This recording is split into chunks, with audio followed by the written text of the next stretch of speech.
خانه ما در خیابان خسروی نو بود، حوالی بازار سرشور، کوچه حوض نصرت الملک که کوچک بود و شلوغ. الان هم هست.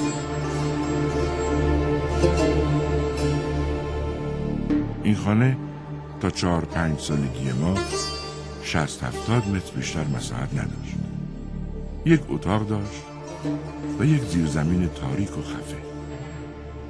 هر وقت که برای پدر مهمان می آمد همه به زیرزمین می رفتیم تا مهمان برد. پدرم از روحانیان سرشناس بود و غالباً مهمان داشت.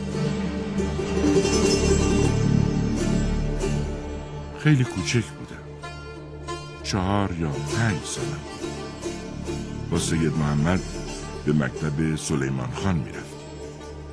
او 3 سال از من بزرگتر بود و من کوچکترین شاگرد مکتب بودم، یعنی کوچکترین مرد مکتب.